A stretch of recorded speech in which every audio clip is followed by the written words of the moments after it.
Hello అండి. ఈరోజు మనం ఐటీఎం యూనివర్సిటీలో ఉన్నాము. ఐటీఎం యూనివర్సిటీలో ఉన్న లైబ్రరీస్‌ని విజిట్ చేయబోతున్నాము.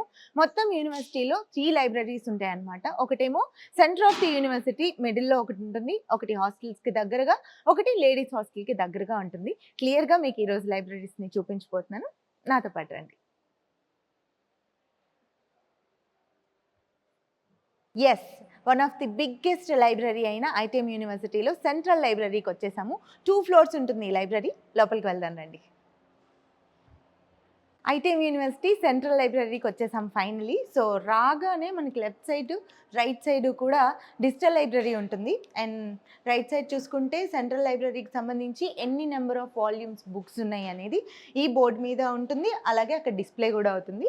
స్టూడెంట్స్ ఇక్కడ స్కాన్ చేస్తే ఏ బుక్స్ తీసుకుంటున్నారు, ఎంతసేపు లైబ్రరీలో ఉంటున్నారు అని మొత్తం డీటెయిల్స్ వచ్చేస్తాయన్నమాట.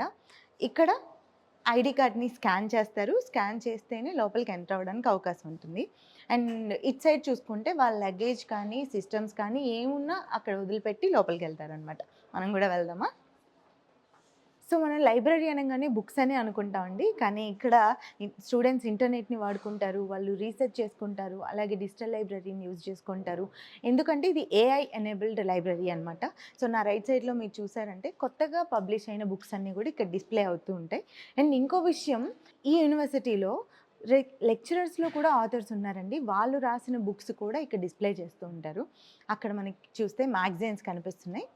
ఇవి మ్యాగజైన్స్ అనమాట. సో, ఆ రైట్ సైడ్‌లో చూస్తే మీకిప్పుడు చూపిస్తాను.